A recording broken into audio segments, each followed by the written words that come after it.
Dirreedawaa irrattiin taphoonni ni eegalamu. Sa'aatii 12 irratti ammoo qopheessaan dorgommichaa Dirreedawaan Buna Itoophiyaa waliin murkiin taasisan tapha lammaffaa gaafa jimaataa taphatamu.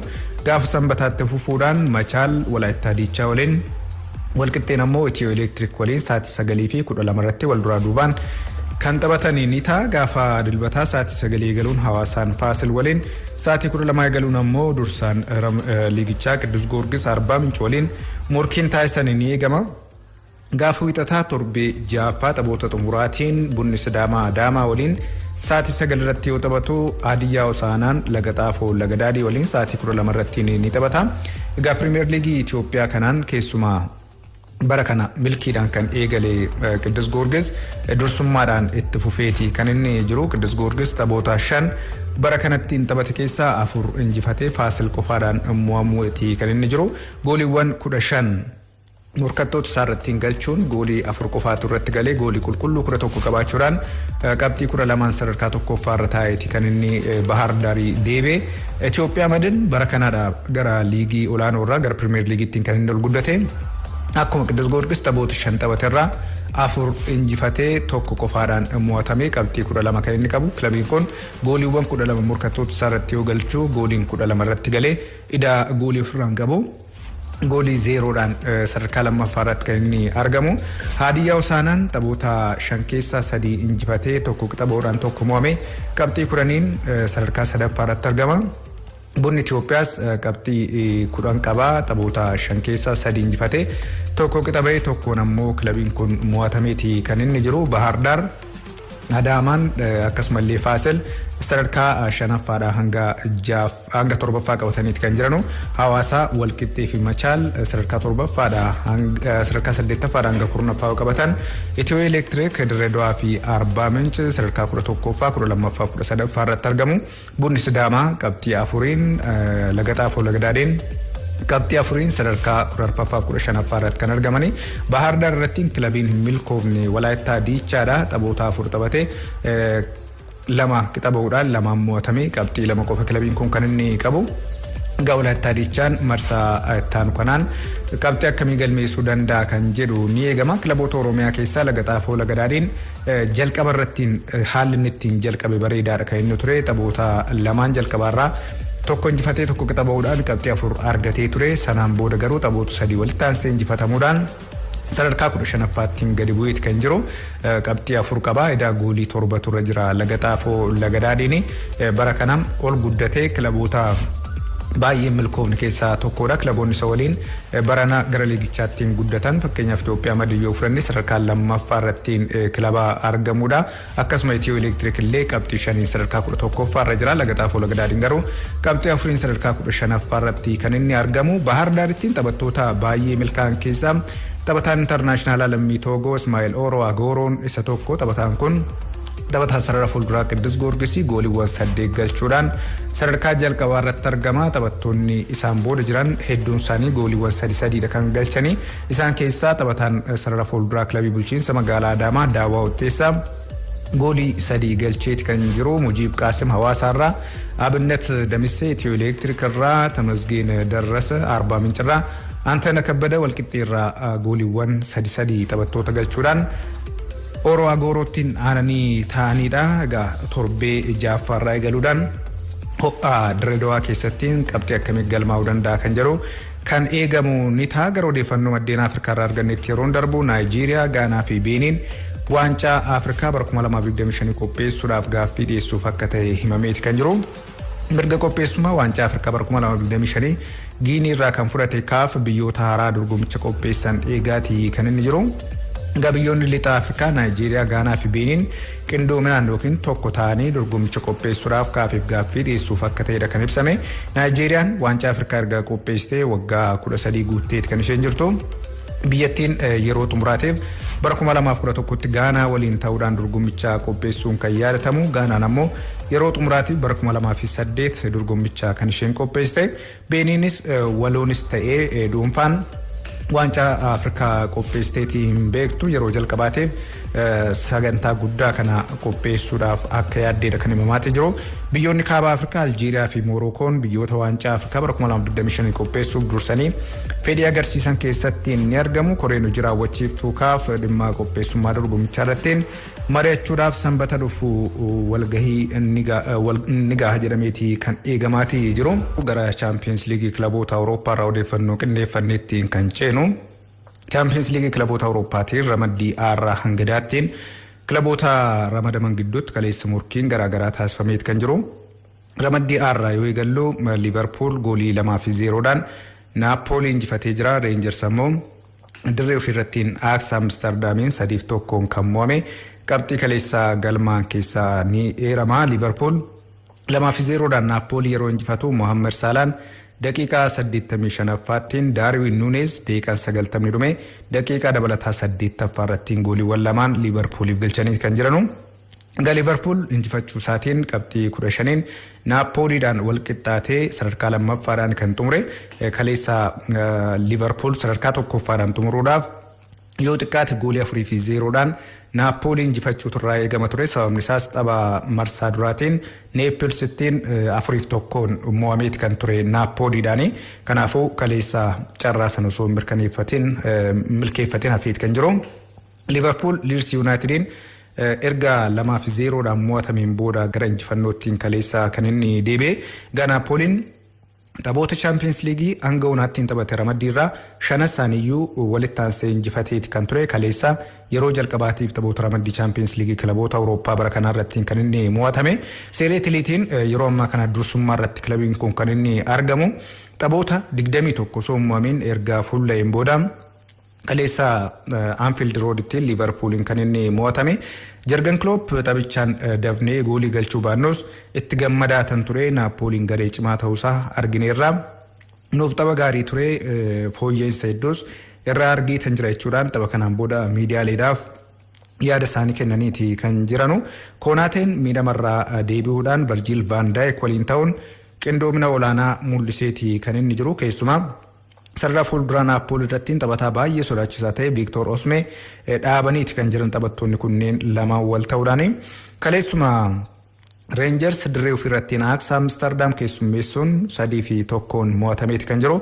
Egaa kaleessa Ajax Amsterdamiif Bergius daqiiqaa 4ffaarrattiin Mohamed Kudus daqiiqaa 29ffaattiin Fernandes ammoo daqiiqaa 89ffaattiin gooliiwwan sadan galchaniiti kan jiranu. Taverner daqiiqaa 87ffaatti peenaalitiidhaan Rangersiif goolii tokko taphataa galcheedha. Rangers seenaa dorgommichaatiin rikeerdiiwwan gadaanaa hedduu galmeesseeti kan inni jiru. Kilabni kun kilaba Scotlandii waggoota 12 asittiin kilaba taphoota ramaddiitiin qabxii tokko illee osoo hin argatiin xumure ta'uudhaan kan inni kaleessa dirreedhaa ba'e. Waliigalaan kilaba 22ffaa taphoota ramaddii Champions League kilaboota Awurooppaa irrattiin osoo qabxii tokko illee hin argatiin dorgommichaan ala ta'an keessaas tokko ta'eeti kan jiru. Erga bara 2011-12 Dynamo Zagreb idaa goolii 19 xumure asis Rangers idaa goolii 20 xumuruudhaan rikeerdii garaanaa galmeessee kan jiru. Bara kana kilaboota rikeerdii kana wal fakkaatu galmeessan keessaa Victorian Pleasant idaa goolii 19 kan qabu. Rangers idaa goolii 20 kilaboota hirmaatan keessaa sadarkaa xumuraatiin goolii hedduu keessummeessuun ba'eet kan jiru. Egaa Rangers taphoota ramaddii 6 mo'ameetii kan jiru. Seenaa kilabichaatiin waltajjii Awurooppaan rikeerdii gadaanaa taphoota hedduu walitti aansee mo'amuudhaan galmaa'ee ta'uudhaanis seenaa kanas qooddateeti jira kilabiin Scottish Rangers tapha kaleessaatiin. Gara ramaddii baatti yeroo dabarru ramaddii baarraa kilabiin Portugal Portoon 2-1 Atletico Madrid injifateeti kan jiru. Atletico Madrid Diego Simeone Dall'Inja yeroo lama tapha xumuraa Champions League kilaboota Awurooppaatiin gaheeti kan ture. Bara kana garuu La Ligaadhaanis ta'e Champions League kilaboota Awurooppaatiin milkiin irraa fagaateeti kan jiru. Kaleessa Mihedi Taremi daqiiqaa 5ffaarrattiin Porto dursaa qabachiiseeti kan ture. Steven Stukuro taphataan jiramu immoo daqiiqaa 24ffaarrattiin 2-0tiin bal'isee. Sanaan booda daqiiqaan 90 dhume daqiiqaa dabalataa 4ffaarrattiin Markaanon garee ofirrattiin goolii galcheen Atletico Madrid goolii tokkoyyuu kan inni galchuu danda'e. Portoon 2-1 injifateeti kan jiru.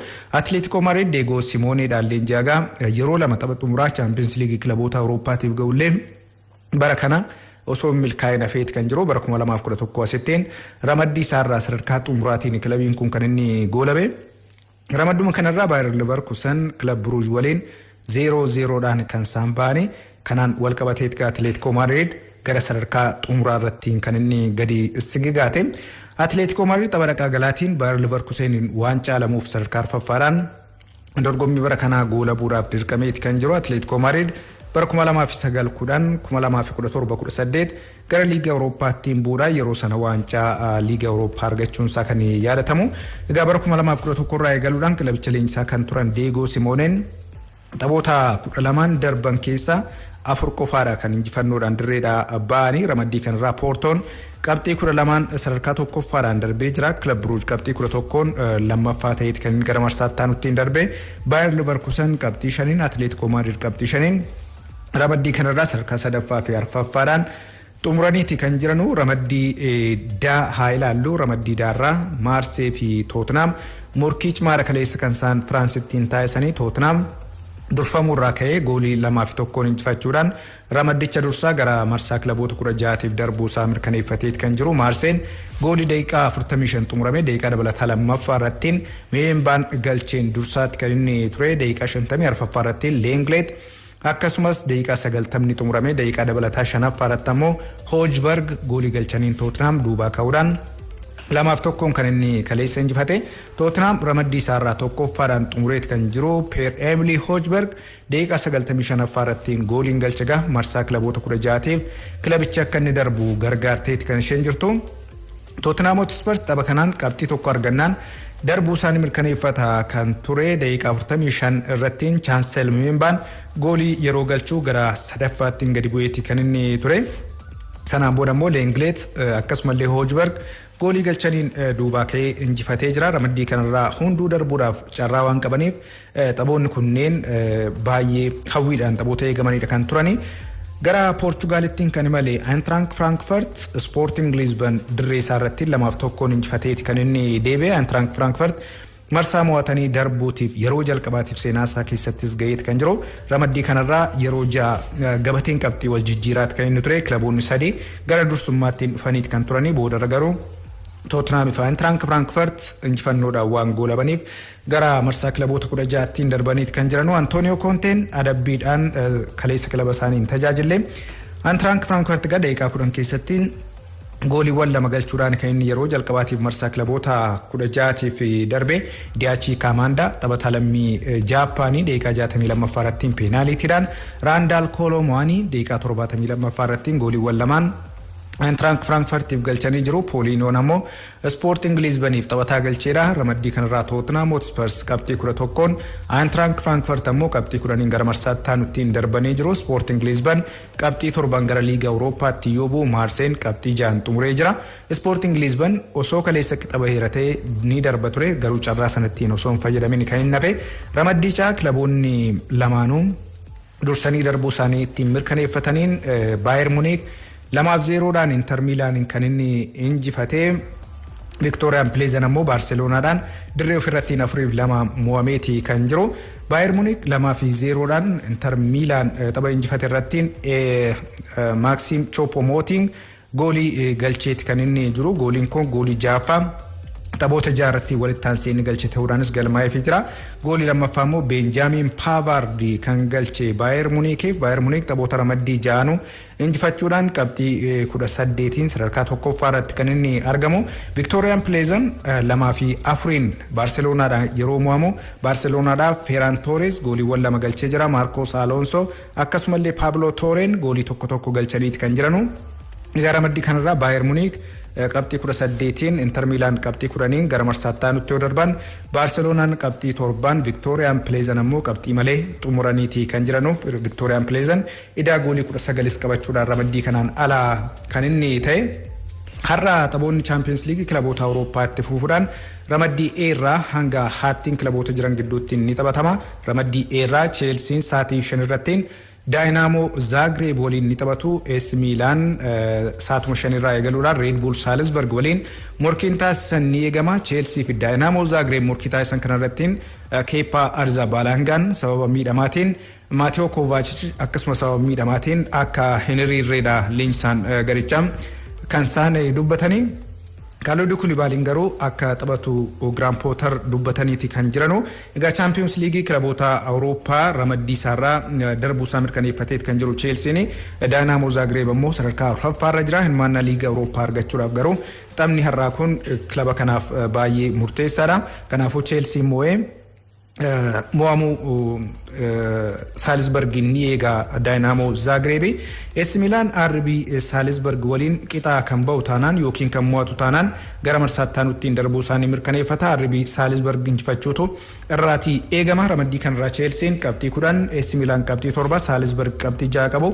Dynamo Zagreb qabxii 4 waan qabaniif kilaboota arfaniifuu taphni har'aa kun murteessaadha. Ramaddii faarraa Real Madrid saati 2:45 irraa eegaluudhaan Celtic waliin taphataa Shakhtar Donetsk saati 2:45 eegaluun RB Leipzig waliin morkiin taasisan ni eegama. Ramaddii kanarraa Real Madrid qabxii 10, RB Leipzig qabxii 9 qaba, Shakhtar Donetsk qabxii 6, Celtic qabxii 2 kan qabanu. Ramaddii gaarraa Copenhagen Borussia Dortmund waliin, Manchester City ammoo Sevilla waliin har'uma kan morkatanii Manchester City qabxii 11, Borussia Dortmund qabxii 8 dursanii darbuu isaanii mirkaneeffatanii jiru.